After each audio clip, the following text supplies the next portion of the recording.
जोहार झारखंड भैया, सभी को जोहार। झारखंड एसएससी सीजीएल की तैयारी कर रहे हैं तो उसमें खौठा सब्जेक्ट को पढ़ना होता है। खौठा सब्जेक्ट पढ़ने के लिए उसमें बहुत सारी किताबें हैं।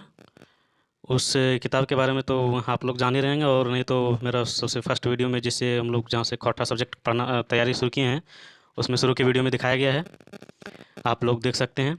तो उसमें से हम लोग एक किताब अभी लिए हैं, आखिक गीत। श्री निवास पानूरी जी द्वारा लिखा गया है, वो कविता संग्रह है। 72 कविताएँ हैं इसमें, टोटल 72 कविताएँ। तो उसमें से हम लोग 1 से लेकर के 72 सभी कविताओं के बारे में जानना है, और इससे रिलेटेड जो क्वेश्चंस पूछे जाएंगे तो उसको ध्यान में रख के देखते जाना है। इससे पहले वाले वीडियो में हम लोग 18 तक कविताओं को देख लिए थे। आज के इस वीडियो में 19 कविता नंबर 19 यानी 19 नंबर कविता से हम लोग देखेंगे। तो कविता नंबर 19 में है, कौन सुंदरेक पूजें तोय। इसका मतलब समझ सकते हैं, कौन सुंदरेक मतलब कौन ऐसा सुंदर है जिसको हम लोग पूजें, तो मतलब तुम लोग पूजते हो, इस तरह से। तो ये श्रीनिवास पानूरी जी द्वारा लिखा गया है। और यहाँ पे देखिए, ये कविता का मतलब कविता का नाम से ही पता चल रहा है कि थोड़ा इसमें कुछ गूढ़ रहस्य छुपा हुआ है। तो ये बता रहे हैं कवि बता रहे हैं कि यह एक रहस्यवादी कविता है। मतलब ये जो कविता जो बताया गया है, जो कविता है इसमें, वो एक रहस्यवादी कविता है, रहस्य छुपा हुआ है, इसके भाव में रहस्य छुपा हुआ है, इसको समझना है। उसके बारे में कुछ बताए हैं, देखिए बता रहे हैं क्या कवि जी बता रहे हैं। कह रहे हैं कि ना तो हाथों में कामंडल है, ना देह भस्म से लिपटा है, ना तो वाणी में मिठास है, ना आँखों में प्रेम का भाव ही है, आखिर यह कैसा प्रेम पुजारी है। ये जो कविता लिखे हैं कवि जी, वो उस कविता में इस तरह के भाव को दिखाए हैं। वो बता रहे हैं, वो कविता में जो लिखा है उसके बारे में बताया गया है कि ना तो हाथों में कामंडल है, ना देह भस्म से लिपटा है, ना तो वाणी में मिठास है, ना आँखों में प्रेम का भाव ही है, आखिर यह कैसा प्रेम पुजारी है। किस सुख के लिए वह कौन है, जिसके दर्शन के लिए दौड़ा चला जा रहा है।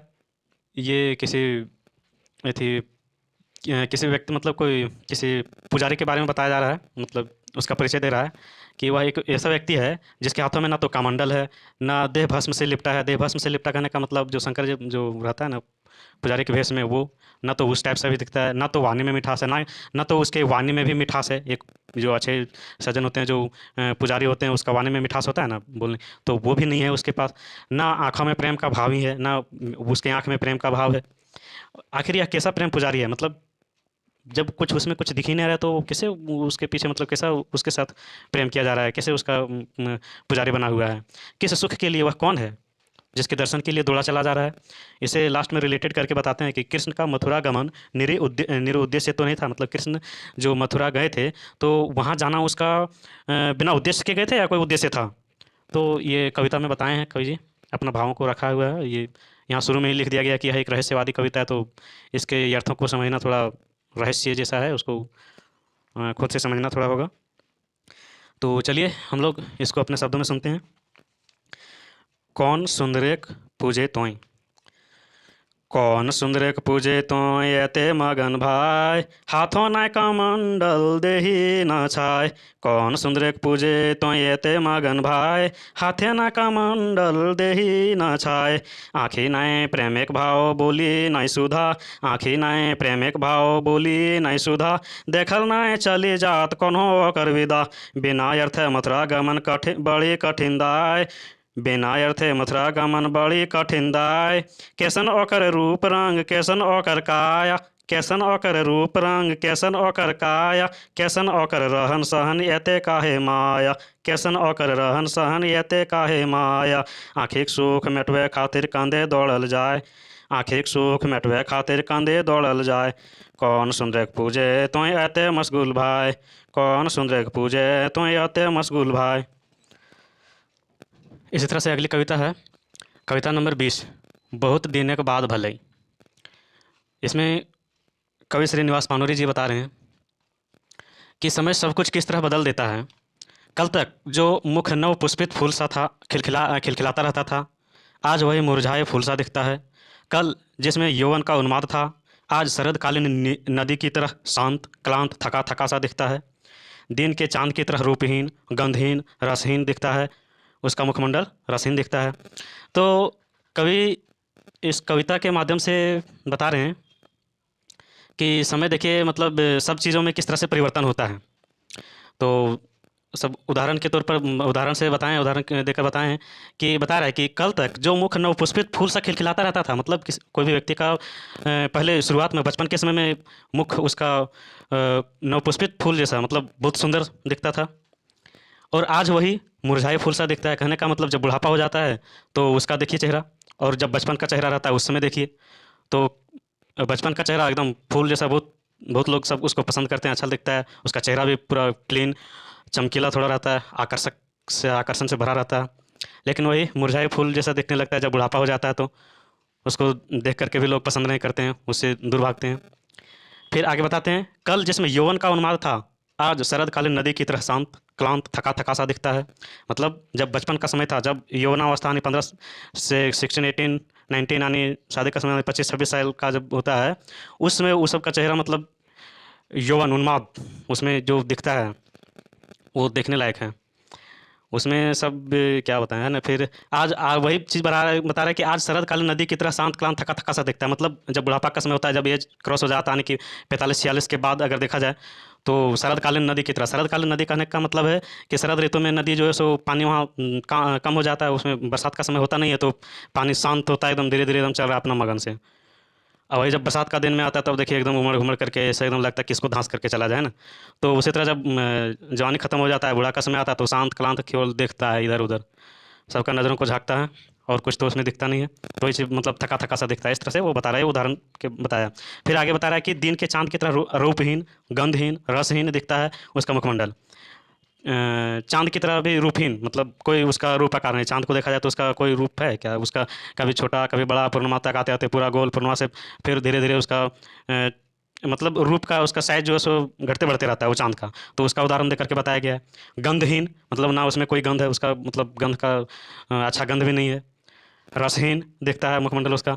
तो ये बुढ़ापा के समय के बारे में बताया गया है।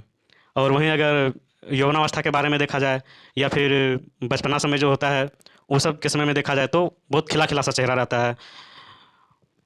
बहुत तरह का उसमें देखने को मिलता है, आकर्षण एकदम भरा पड़ा रहता है। और बुढ़ापा के समय होता है वो चाहते हुए भी सब फीका फीका सा लगता है, बेकार लगता है। तो कवि श्रीनिवास पानूरी जी इसके वो अपने कविता के माध्यम से ये सब चीज़ के बारे में बताता है कि समय सब कुछ जो है सो किस तरह से बदलता रहता है, समय कैसे कैसे बदलता रहता है। आदमी मतलब समय एक जैसा कभी नहीं रहता है। तो चलिए कविता नंबर 20, बहुत दिनक बाद भले। बहुत दिन के बाद भले ओकर संग देखा, बहुत दिन के बाद भले ओकर संग देखा, फूल फूटल हल एक दिन जहाँ आज करिया करिया रखा, फूल फूटल हल एक दिन जहाँ आज करिया करिया रखा, सुखल फूले खांसे के ऐसन आज मरु आइलहीन, सुखल फूले खांसे के ऐसन आज मरु झाइलहीन, रूपक रसिक गंधक बिना, दिनक ससी दिन आजो है जियक साध ताका ताकी देखा, शरद कालिक नदी ऐसन आज सुसात शांत, शरद कालिक नदी ऐसन आज सुसत शांत, पथिक से जीवन पंथे, पथिक से जीवन पंथे, थकल हारल कलांत, आज कहाँ समर्पण के भाव, आज कहाँ समर्पण के भाव, यनु वही विनय रखा, बहुत दिन के बाद भले ओकर संग देखा, बहुत दिन के बाद भले ओकर संग देखा। अगली कविता है, गीत गीतें गीत जागल। तो कवि श्रीनिवास पानूरी जी इसमें देखिए बता रहे हैं, इसका भावार्थ बताए हैं। गीत गीतें गीत जागल में इसमें कह रहे हैं कि प्रेम करने के लिए बाह्य सौंदर्य महत्व नहीं रखता। जिस प्रकार काला कलूटा भंवरा पुष्प दर पुष्प भटकता है और अपने मन का मित्र ढूंढता है, कवि इसमें बता रहे हैं कि प्रेम करने के लिए कोई बाह्य सौंदर्य का महत्व नहीं रखता है। ऐसा नहीं कि बाहरी सजावट अच्छा हो, बाहरी कपड़ा अच्छा पहने, या फिर बाहरी चिकनाहट रखें, इस तरह का मतलब वो तो नहीं बताते हैं कि वो प्रेम किसी से प्रेम करना है तो अपना बाहरी बनावट अच्छा रखना, बाहरी सौंदर्य या फिर प्राकृतिक में जो बाहर का सौंदर्य है उसका महत्व नहीं रखता।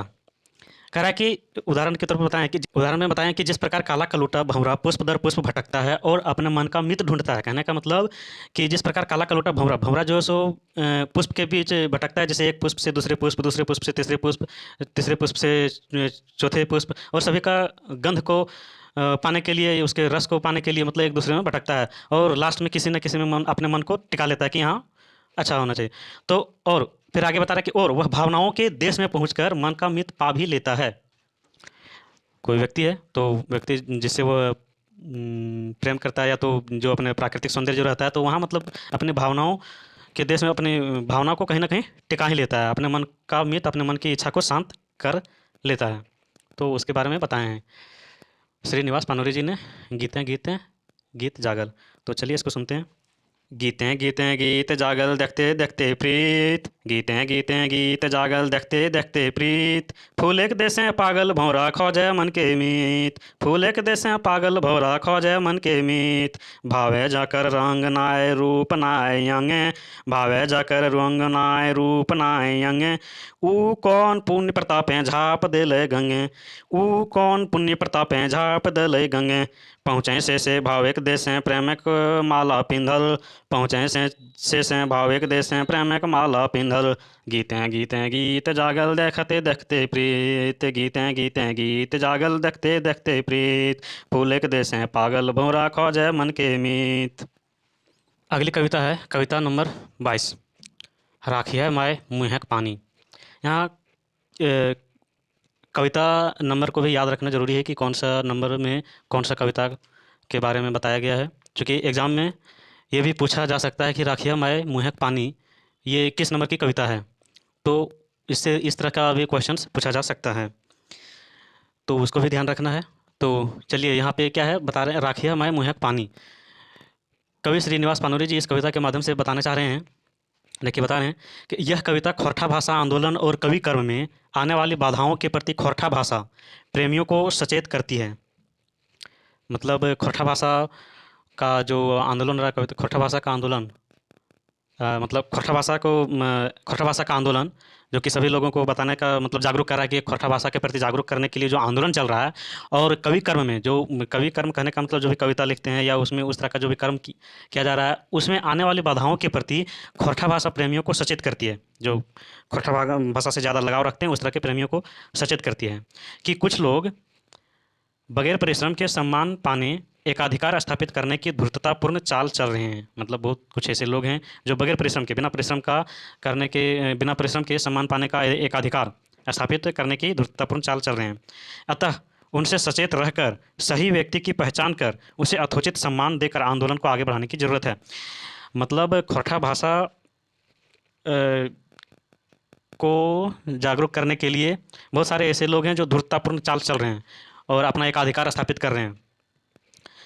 तो उनसे सचेत रह करके और सही व्यक्ति की पहचान, मतलब सही मायने में जो खोरठा भाषा को जो प्रचार कर रहे हैं या उसका खोरठा भाषा के प्रति जागरूकता को बढ़ा रहे हैं, तो वैसे ही जो सही व्यक्ति है तो उस व्यक्ति को यथोचित मतलब उस व्यक्ति को सही व्यक्ति को पहचान करके यथोचित सम्मान दे करके और इस तरह के आंदोलन आने खोरठा भाषा के प्रति जागरूकता को आगे बढ़ाने की ज़रूरत है। ये कविता के माध्यम से बताते हैं इस कविता का भावार्थ।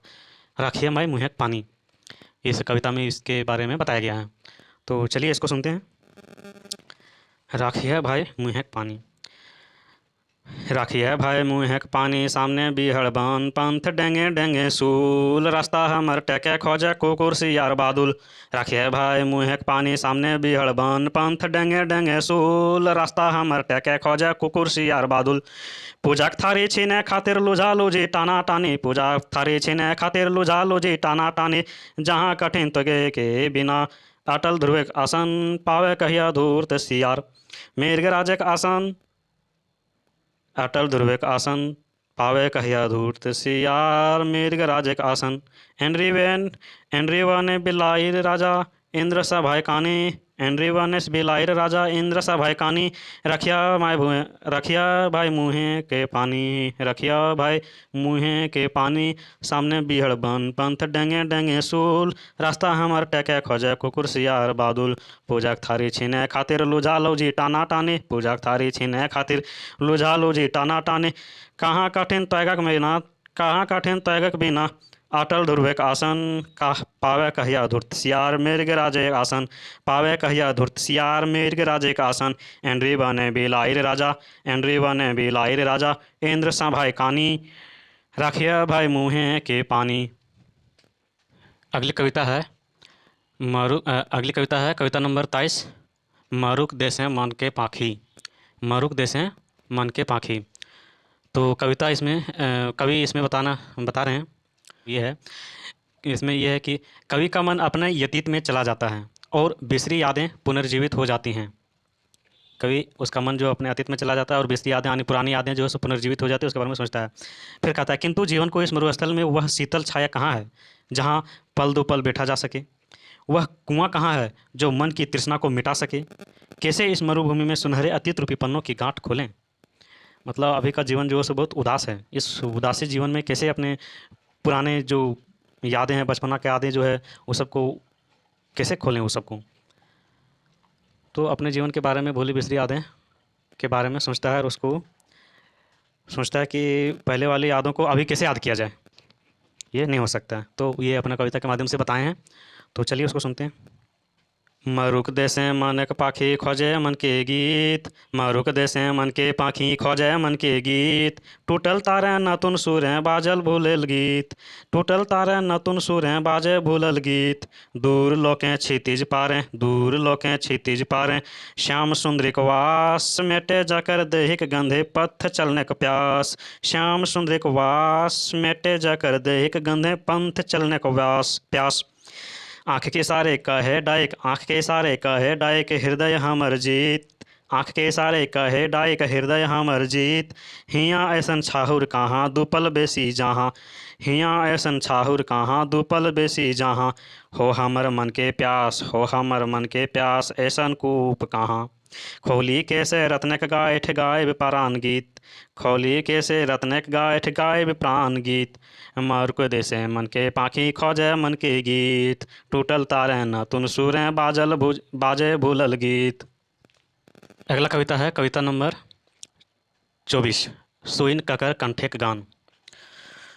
सुइन ककर कंठेक गान, तो कवि श्रीनिवास पानुरी जी इसमें बता रहे हैं इस कविता के माध्यम से कि किसके कंठ गान से सूखी डलियों में फूल खिल जाते हैं, सूखी नदी उफान मारने लगती है, विष प्राण वस्तुएं प्राणवान हो जाती हैं, योगी जनों का ध्यान भंग हो जाता है, बूढ़ी औरतें की गोद भर जाती है, निश्चय ही वह और कोई नहीं, कविता कवि के कंठ गान से ही ऐसे असंभव हो सकते हैं।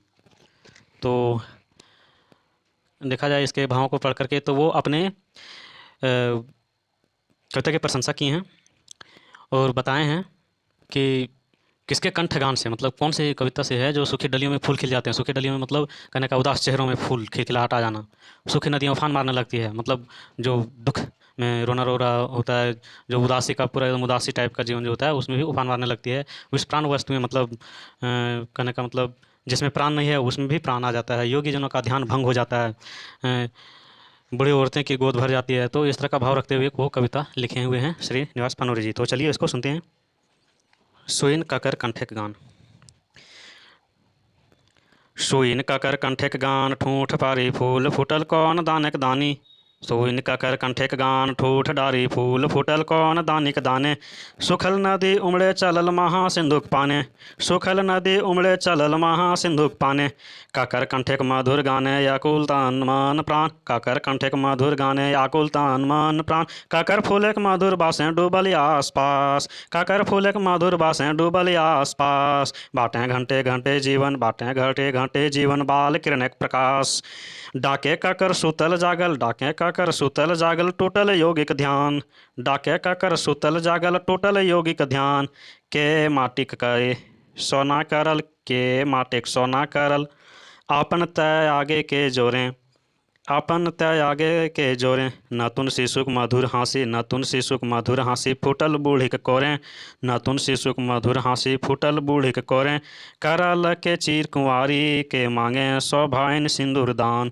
करल के चिर कुंवारी के मांगे सौभायन सिंदूर दान, सुइन ककर कंठेक गान, ठूठ डारी फूल फूटल कौन दानिक दाने, ठूठ डारी फूल फूटल कौन दानिक दाने, सुखल नदी उमड़ चलल महा सिंधुक पाने, काकर कंठेक मधुर गाने याकुल तन मन प्राण, काकर कंठेक मधुर गाने याकुल तन मन प्राण, सोइन काकर कंठेक गाने, ठूठ डारी फूल फूटल कौन दानिक दाने, सुखल नदी उमड़ चलल महा सिंधुक पाने। अगला नंबर कविता है कविता संख्या 25, एंके तो करेला। तो कवि इसमें इस कविता में बता रहे हैं कि मुंह में अमृत वाणी लिए, आँखों में प्यार लिए, प्रेम का पांथय लिए, उस सत्यवीर की प्रशंसा कवि करता है जो इस सर्वथा प्रतिकूल वातावरण एवं परिस्थिति से लड़ने के लिए निकला है। मतलब इस कविता में इस एक ऐसे व्यक्ति के बारे में बताया गया है कि जो मुंह में अमृत वाणी लिए, मतलब अमृत वाणी मतलब बहुत मिठास बोली बोलते हुए अमृत वाणी लिए, आंखों में प्यार लिए, प्रेम का पांथे लिए, उस सत्यवीर की प्रशंसा कवि करता है जो इस सर्वथा प्रतिकूल वातावरण में परिस्थिति से लड़ने के लिए निकला है। मानो कोई पागल खप्पर लिए समुद्र को झींटने निकल पड़ा हो। मतलब इस तरह से मतलब बता रहा है कि कोई ऐसा पागल है जो कि समुद्र को झींटने निकल पड़ा, यानी कि समुद्र के पानी को सुखाने के लिए निकल पड़ा हो। इस तरह से एक ऐसा व्यक्ति जो है आज के समय में वैसा ही होता है। अभी वातावरण आज का वातावरण परिस्थिति जो है सो बहुत वैसा ही, अगर यहाँ झूठों का साथ दिया जाए तब ठीक है, अगर झूठों से कहीं दूर भागा जाए तो फिर दिक्कत है। तो इस तरह से परिस्थिति को लड़ने के लिए कोई एक निकला है, उसके बारे में वो बता रहे हैं कवि श्रीनिवास पानोरी जी। उसका नाम है एक तो करेला। करेला क्या होता है? खट्टा होता है, तो उसी के बारे में बता रहे हैं। तो चलिए सुनते हैं। एकें तो करेला फर चढ़ल नीम, एकें तो करेला फर चढ़ल नीम, तभी आज अंगूर लतें बाका कोका फरल सुधे सीम, तभी आज अंगूर लतें बाका कोका फरल सुधे सीम। महासमुद्र के झीटे खातिर कौन ऊ पागल, महासमुद्र के झीटे खातिर कौन ऊ पागल, शक्ति अपन भूल के खपरील दौड़ल, शक्ति अपन भूल के खपरील दौड़ल। कौन टीविक रोगी, कौन टीविक रोगी बने चलल भीम, दूर सागरक पार जवया, दूर सागरक पार जवया, अनंत लोकेक राही, विशुद्ध हृदय पवित्र प्रेम पथ पाथय चाही। राहे अमृत आँखिक प्यार भावे सत्यक वीम, मुहे अमृत आँखिक प्यार भावे सत्यक वीम। एकें तो करेला फर चढ़ल नीम, तभी आज अंगूर लतें बाका कोका फरल सुधे सीम। महासमुद्र के झीटे खातिर कौन ऊ पागल, शक्ति अपन भूल के खपरील दौड़ल। कौन टीविक रोगी बने चलल भीम, दूर सागरक पार जवया, अनंत लोकेक राही, विशुद्ध प्रेम हृदय पवित्र प्रेम पथ पाथय चाहे, मुहे अमृत आँखिक प्यार भावे सत्यक वीम। अगली कविता है कविता नंबर 26, सखी तोर रूप के शोर। तो इसमें कवि श्रीनिवास पानोरी जी बता रहे हैं, इसमें बताए हैं यह एक संयोग श्रृंगार कविता है। ये बता रहे हैं कि यह जो कविता एक संयोग श्रृंगार की कविता है, यानी अपनी प्रेमिकी प्रेयसी और प्रेमिका के बारे में बताया गया है। फिर आगे बोलते हैं कि अपनी प्रेयसी का सौंदर्य कवि को निरंतर अपनी ओर खींचता है। अपनी प्रेयसी कहने का मतलब उसकी प्रेमिका का सौंदर्य जो है कवि को निरंतर अपनी ओर खींचता है। जिस प्रकार बादल को देखकर मयूर नाच उठता है, ठीक उसी प्रकार प्रेयसी के सौंदर्य को देखकर कवि का मन मयूर नाच उठता है। मतलब कवि बता रहे हैं कि अपनी प्रेमिका के बारे में कि उसका जो सौंदर्य है उसको देखकर निरंतर मतलब हमेशा उसको अपनी ओर खींचता है, यानी उस प्रेमिका की ओर। जिस प्रकार कहता है कि एक उदाहरण देख बताते हैं कि जिस प्रकार बादल को देखकर मयूर नाच उठता है, बादल का मौसम होता है तो मयूर झूम उठता है, नाच उठता है, उसी प्रकार प्रेयसी के सौंदर्य को देखकर, अपनी प्रेमिका के सौंदर्य को देखकर कवि का भी मन जो है सो मयूर की तरह नाच उठता है। ये अपनी कविता के माध्यम से बता रहे हैं। तो चलिए इसको सुनते हैं। सखी तोर रूप के शोर, सखी तोर रूप के शोर टाने सतत जिया मोर, सखी तोर रूप के शोर टाने सतत जिया मोर, सांझ बिहान भोर। नील गगनक बद्रिक टोना धारे धारे किरणक सोना, नील गगनक बद्रिक टोना धारे धारे किरणक सोना, छीने छीने गे धानी। हाथे हाथे कोर देखे अद्भुत रूप घन, हाथे हाथे कोर देख अद्भुत रूप घन, श्रीनिवास याकुल माने। नाचे नाचे गे धनी, नाचे नाचे गे धनी, जैसन मेघ देख मोर, नाचे नाचे गे धनी, जैसन मेघ देख मोर। सखी तोरे रूपक शोर टोने टाने सतत जिया मोर, सांझ बिहान भोर। अगली कविता है कविता नंबर 27, काने फूल। तो कवि श्रीनिवास पानोरी जी इस कविता के माध्यम से बताने जा रहे हैं। देखिए इसमें कह रहे हैं कि अपनी प्रियतमा के सौंदर्य को देखकर कवि की भावनाओं का जल प्रवाह अपने तट यानी सीमा को तोड़कर उफन रहा है। इसमें भी अपनी प्रेमिका प्रियतमा के बारे में बता रहे हैं। तो कवि कहते हैं कि अपनी प्रियतमा को देखकर, उसके सौंदर्य को देखकर जो है, तो कवि की जो भावना रहती है उसको वो जल प्रवाह की तरह जो है अपने तट आने सीमा को तोड़ करके जो उफन रहा है, उफान मार रहा है। मतलब बहुत ज़्यादा एक्साइटेड, बहुत ज़्यादा खुशी है उसकी भावनाओं में। उसी पर फिर बोल रहा है कि फल रूपी प्रियतमा के सौंदर्य पर रसपान के लिए भौरों का दल उमड़ रहा है। फल रूपी प्रियतमा, फल रूपी प्रियतमा कहने का मतलब मतलब यौवना, यौवनावस्था की मतलब जो सौंदर्य जो रहता है उस तरह के सौंदर्य को देखकर रसपान के लिए भौरों का दल, भौरों का दल जो है सो उमड़ रहा है। मतलब बहुत सारे भौरों का दल प्रकृति में जो है सो जो फूलों के सामने इधर उधर उमड़ घुमड़ रहता है वो उमड़ रहा है। हृदय नयन बांध से बिंध रहा है। तो इस तरह से बता, मतलब यह एक श्रृंगारिक कविता है। ये जो कविता जो है वो एक श्रृंगारिक कविता है। अपनी प्रकृति का श्रृंगार किस तरह से किया जाता है उसके बारे में बताए हैं। अपनी प्रेमिका को माने अपनी प्रकृति को अपने प्रेमिका माने हैं कवि जी। तो चलिए इसको सुनते हैं। काने फूल नाके फूल गोटे देही फूले फूल, काने फूल नाके फूल गोटे देही फूले फूल, मधु पाने गे धानी छूटे यली कूल, नैने काजर रेखा तिरछे भावे दृष्टि फेंका, नैने काजर रेखा तिरछे भावे दृष्टि फेंका, मारे मारे गे धानी हिया मांझे सूल। श्रीनिवास कहे सखी फूलें फूटल फूल देखे, श्रीनिवास कहे सखी फूलें फूटल फूल देखे, तज तज गे धनी आज नदी कूल, तज तज गे धनी आज नदी कूल, काने फूल नाके फूल गोटे देही फूलें फूल, मधु पाने गे धानी। अगली कविता है कविता संख्या 28, कांख है पानी। कांख है पानी मतलब कांख में पानी। तो कवि श्रीनिवास पानुरे जी देखिए बताते हैं। कवि कहता है कि हे प्रियतमा, तुम इतना परिश्रम करती हो, तुम्हारा जीवन इतना कष्टमय है, फिर भी तुम्हारी नारी सुलभ तन मन की कोमलता, आँखों के वे सल्लज भाव कभी कम नहीं होते। मतलब अपने प्रेमिका की प्रशंसा कर रहे हैं, यानी प्रियतमा की प्रशंसा कर रहे हैं। उसे प्रश्न कहते हैं कि तुम इतना परिश्रम करती हो, तुम्हारा जीवन इतना कष्टमय है, फिर भी तुम्हारी नारी सुलभ तन मन की कोमलता, आँखों के वे सल्लज भाव कभी कम नहीं होते। ये मुझे अच्छी तरह मालूम है। सच में नारी का जीवन थोड़ा कठिन होता है, बहुत तरह के कष्ट उसको सहना ही पड़ता है। तो वे अपनी उसी कष्टमय स्थिति के बारे में बताते हैं कवि श्रीनिवास पानुरी जी। तो चलिए सुनते हैं इसको। काखें पानी। काखें पानी मुड़े पानी गोटे देही पानी पानी पानी पानी गे धनी जिया पानी पानी, काखें पानी मुड़े पानी गोटे देही पानी पानी पानी पानी गे धनी जिया पानी पानी, आँखी पानी मुँहे पानी नाके पानी बाके पानी, आँखें पानी मुँहे पानी नाके पानी बाके पानी, जाने जाने गे धनी पानी पानी, जाने जाने गे धनी पानी पानी पानी पानी। अगली कविता है कविता संख्या 29, बाहरे रोद। तो कवि इसमें बताते हैं कि कवि अनुभव करता है कि उसके बाहर भीतर चारों ओर प्रतिकूल परिस्थिति और वातावरण है, किंतु सिर्फ प्रेयसी के संग मात्र से तन मन वातावरण आनंद में डूब गया है।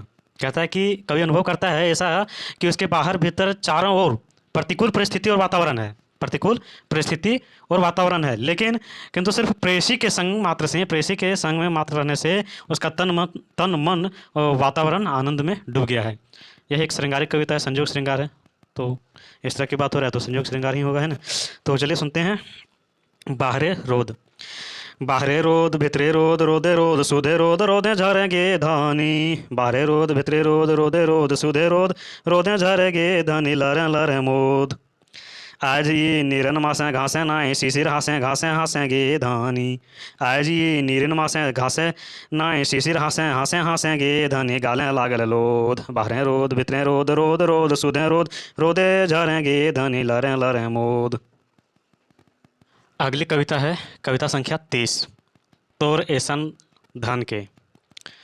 तो कवि इसमें बताते हैं, कह रहे हैं कि यह एक वियोग श्रृंगार प्रधान कविता है। वियोग, वियोग कहने का मतलब अलग हो जाना, मतलब किसी कोई जो है जिससे बिछुड़ जाना हो रहा है, तो उस तरह का एक श्रृंगार प्रधान कविता है। कह रहा है कि कवि अपने पूर्व प्रेयसी का स्मरण कर पश्चाताप करता है कि हाय, तुम्हें हम पहचान नहीं पाए, तुम्हें छोड़कर नए जीवन की शुरुआत तो की, पर तुम्हारी यादें मुझे बिच्छू के डंक की तरह वेदना देती रही।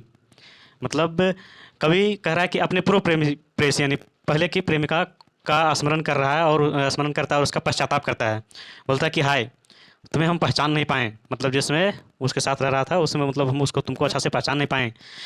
तुम्हें छोड़कर नए जीवन की शुरुआत तो की, मतलब तुम्हें छोड़ कर उसको, वो बिछुड़ जाता है उससे, तो उससे उसे छोड़ करके बोलता है कि तुम्हें छोड़ करके तो हम नए जीवन की शुरुआत तो की, पर तुम्हारी यादें मुझे बिच्छू के डंक की तरफ वेदना देती रही है। मतलब तुम्हारी याद जो है सो हम भूल ही नहीं पाते हैं, मतलब बिच्छू के डंक की तरह।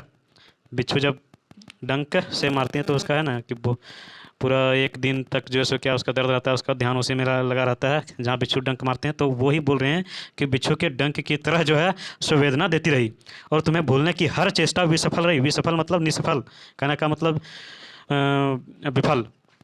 तुम्हें भूलने की हर चेष्टा मतलब भूल ही नहीं पाते हैं, ऐसी है। तो भाई तो चलिए सुनते हैं इसको। तोर ऐसन धन के, तोरे संधान के चिन्ह नहीं पारली हाय, तटे एका छोड़ के नौका दली बहाय। तोरे संधान के चिन्ह नहीं पारली हाय, तटे एका छोड़ के नौका दलिए बहाय। एखन ई दूर देशे पाए के नतुन संग, एखन ई दूर देशे पाए के नतुन संग, करहिए भूले के चेष्टा, करहिए भूले के चेष्टा। सिरंती बिछा के डंक मिटवी कैसे पियास, सुधी उगुन नाय। सिरंती बिछा के डंक मिटवी कैसे पियास, सुधी उगुन नाय।